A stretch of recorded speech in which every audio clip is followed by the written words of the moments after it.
couple of things to begin with. We're going to hear about really 3 different initiatives today that are all very much related. And they're all, in some ways, things we've been doing for a long time, but we've got to do a lot better and a lot more. And so we're going to hear about that today. Let me begin, though, by introducing just a few of our kind of key partners who put on the reason why we're all here specifically this morning, which of course is Bike to Work Day. And so I want to thank our DMD team over there. Waves, DMD, thank you. Our Planning and Transit Department, thank you so much. Esperanza Bicycle in the back there, I think that's technically part of Parks, thank you. City Council and City Council staff who's here. As you can see, this is truly a One Albuquerque initiative.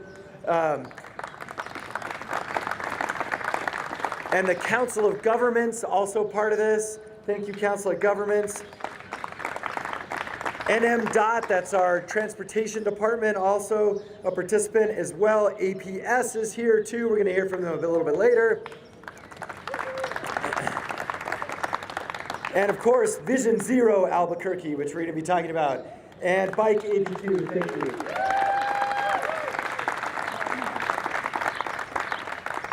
And New Mexico Complete Streets, Urban ABQ, and Slow Roll 505. And our partners at AARP and the Heart Association, thank you so much as well. Can you grab me a t-shirt? One of the t-shirts. Okay, so first of all, I want to wish everyone happy Bike to Work Day. We hope it's not just today. Today is just the day we choose to celebrate it and spread awareness in terms of how special a city this is when it comes to the ability to bike to work. Whether it's our weather, our amazing trails, biking to work is something that is easy and fun to do in Albuquerque. And most of the time, the weather cooperates so wonderfully where, it's like cool in the morning, so you don't have to shower when you get to work. It's great. So we love our town, and it's a great town for biking to work. We also are celebrating that with a shirt that I just want to show you because it's just so artistic and appropriate. This is the Bike to Work shirt, and it's drawn with one line. See, so if you look at it, you don't take your pencil or pen off the sheet to do that design, and it's one line for One Albuquerque. So great job, artists are over there. Pick up your free shirt if you haven't already. Now, we're working to encourage biking by connecting our trail system and creating more bike lanes and having events like this to raise awareness, to promote better health, better public health, and also a sustainable city. And I want to thank everyone that I introduced earlier for all the work they've done year after year on this. It's something that gets a little bit bigger, a little bit more special each and every year. We're also here today to make an important announcement. We are going to sign the Vision Zero Pledge for Albuquerque. This is part of our public safety top priority program, addressing that from all sides. Vision Zero is about extending everything from sidewalks, crosswalk, roads, bike lanes, and awareness to reduce pedestrian casualties, fatalities, things like this in our city. It's a national program that we're proud to be starting today. So we're going to sign that here. We're going to talk a little bit about it. We have some of what these initiatives mean. And so we'll get to that in just a minute. At a high level, I want to share with you what this means. In our city, I want to acknowledge that we've had 69 people in Albuquerque die in traffic crashes last year. That is far too many. Not to mention the bicycle incidents that we have, the bicycle crashes, and also, of course, the pedestrian fatalities that we have. We know that, unfortunately, we are one of the worst cities when it comes to these statistics, which is why we have to take a much stronger, much more proactive approach to dealing with all things pedestrian safety. Now, even for me, I remember, and some of the folks from the International District are here behind me, 10 years ago, when I was first running for the state senate, we got a group of people together to actually walk around the neighborhood with strollers and shopping carts and along Central, this is up in the International District, to try and understand how difficult and how unsafe this is. And I have to tell you, it was an eye-opening experience if you have not done that. If you think about especially older parts of our town, the narrow sidewalk, the steep curbs, and then cars going by at 50 miles an hour, buses going by super fast. And again, this was a while ago, we've made some changes on this. It is almost impossible in parts of our city to cross the street Now we want you to cross at a crosswalk, in which case it works great. But this is also why medians matter, creating that refuge in the middle of the road. This is related to all sorts of our built environment activities. And now, as a dad of 2 young kids, when I'm pushing the double stroller, it's even harder. I can't imagine a situation with a single mom, 2, 3 kids, trying to literally get to and from a grocery store without a car can be something that literally is a public safety challenge for the lives of those individuals. That's what Vision Zero is all about trying to fix. Now, we chose Bike to Work Day because of the connection, of course, to how this also relates to biking. And for us, we want to make sure that we're integrating not only our automobile crashes, automobile safety, pedestrian safety, and also bicycle safety into an integrated plan. And that's what Vision Zero really teaches us how to do. And you can see on the big screen back there, or a smaller version up here, the components of Vision Zero around accessibility and engaging folks. This is going to be a sustained community effort, hopefully over the course of the next decade, if not longer. And also engineering is a big, big part of this. And as well as enforcement. And that's why you see folks here today from our law enforcement traffic commander is here, as well as individuals from our planning and from our DMD department, because this is also about built environment as much as it's about awareness and personal safety. Now, getting to Vision Zero, and the name comes behind 0 pedestrian fatalities, I believe. That is obviously an aspirational goal, and we want to get as close to that as we can. But it is a daunting challenge because of the investment and the time horizon for these investments catching up for decades of underinvestment in this area in our city. So it is going to take a while, and the way Vision Zero looks at this is you develop a plan to get to achieve that vision, and that plan should be real, which also means it might take decades because of the built environment aspect. But we're going to start by planning that out. And the good news is we have already implemented some wonderful projects that are very in step with Vision Zero. The downtown bike safety, or the downtown safety zone with our 20-mile-an-hour speed limits downtown is right in step with Vision Zero. Our traffic calming measures, our improved bike lanes, our improved crosswalks, and even what we're doing with Indian School and the North Diversion Channel and our bike routes along our arroyos are all part of Vision Zero. So the good news is we are starting sort of halfway there already, but we've got a long, long way to go. Now, also, we have to do this through policy. And to do that, we've got to revisit our Complete Streets Ordinance. This is something we put in place several years ago with Councilor Ike Benton. He's going to speak about the details of this in a little bit. But part of Vision Zero is saying this isn't just about one mayor, it's not just about one administration or one planning director or one community advocate. It's about institutionalizing this concept in our ordinances. And that's what we're going to start doing on Monday by revising our Complete Streets Ordinance.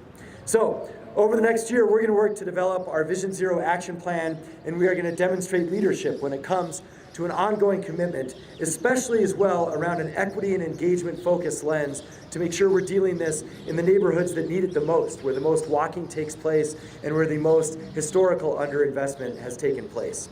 So to hear more about these efforts, which are in coordination with our Council of Governments and also APS, we're going to hear from each of those different entities. But to start with the upcoming policy changes, really a longtime champion of all things Vision Zero, I think throughout his career, Councilor Ike Benton. Councilor. Thank you, Mayor. It has been something. The whole idea of complete streets and walkability and vitality that's based on those components, that is not just driving, is really something I've always cared about. And I'm thrilled today to be standing up here with Mayor Keller and an administration that's really helping us advance in a big leap forward. So I really appreciate that. So thank you, Mayor. And to our administration, it's just been a pleasure to work with Municipal Development Department. We passed a Complete Streets Ordinance just a few years back under a previous administration. And so we've had that policy in place, but we're going to take another crack at it. We're going to try to tune it up a little bit with an update. And that'll be introduced Monday night. And we've always had strong support of the council on that. But I also want to, with regard to the update, I do want to thank the work of the American Heart Association, our allies with AHA, and the International District. I can't say enough about. I had the pleasure of going with folks from the International District to Atlanta to a Walkability Institute. And so we were taken to school ourselves, and 10 other cities were selected to go and discuss walkability and safe streets. So we're moving the ball forward. I can't say enough about how important it is to have complete streets, because not everyone has the luxury of driving. And also many of our citizens who are struggling with their housing costs are burdened with having no choice but to use 2 cars in a working family or more. And so we've got to provide facilities for every taxpayer who pays for our roads, not just the driver.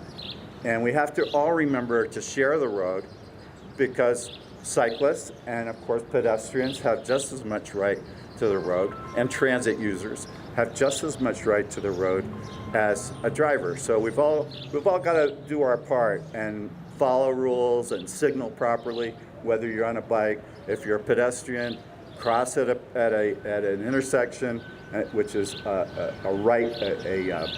correct place to cross is, whether it's marked or not, is it a street intersection. So all these things are great things, and I'm just very happy to be here today with so many wonderful allies.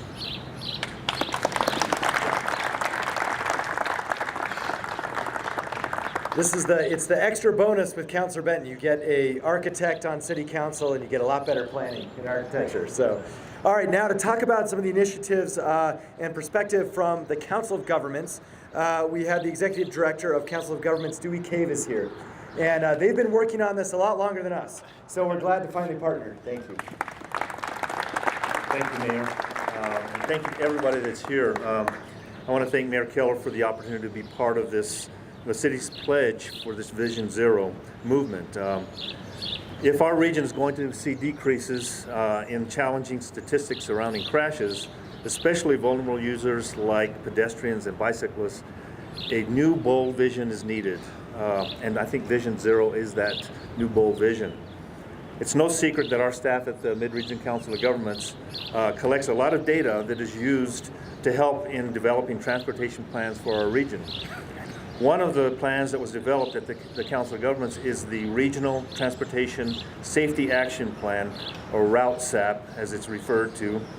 And like Vision Zero, the vision of this plan is to eliminate traffic fatalities and decrease serious injuries to create a collaborative campaign model that works to increase and improve travel safety for everyone, no matter how they get around.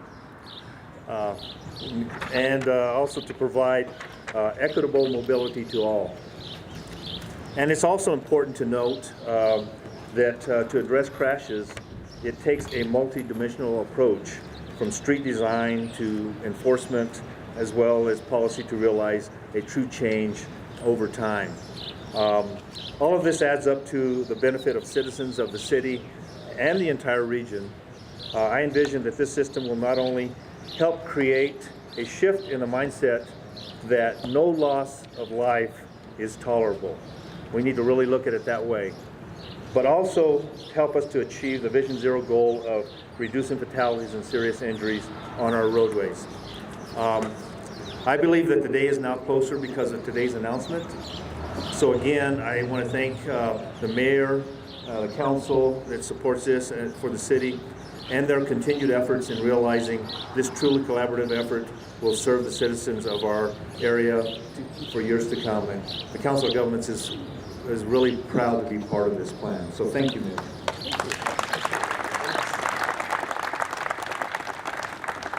Now, we know our children are a big part of all things Vision Zero, and that's why APS is such a key partner in this. To share a little bit more on that perspective, our board member, Candy Patterson.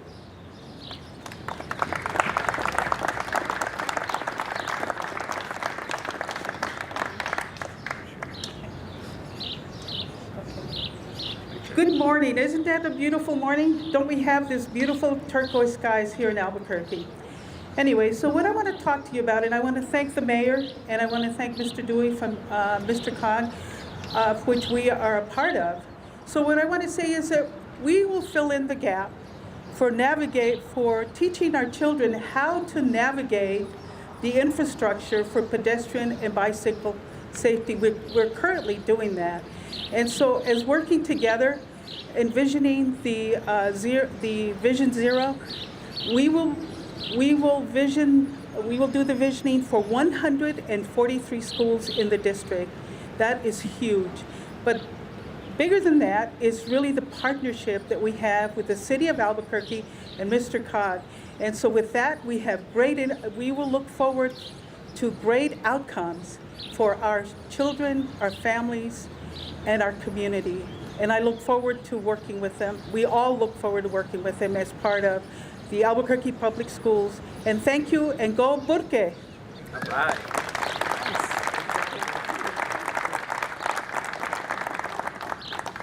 Okay, so now what I'd like to do is invite folks. We're going to sign the pledge, and then if folks have questions and things like that, just pull us out afterwards.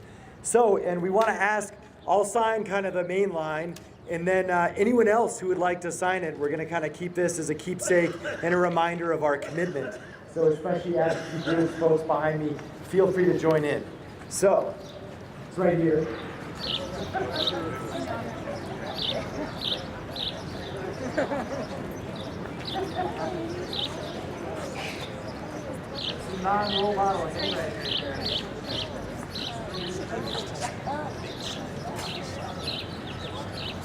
All right, let's go for a round of applause.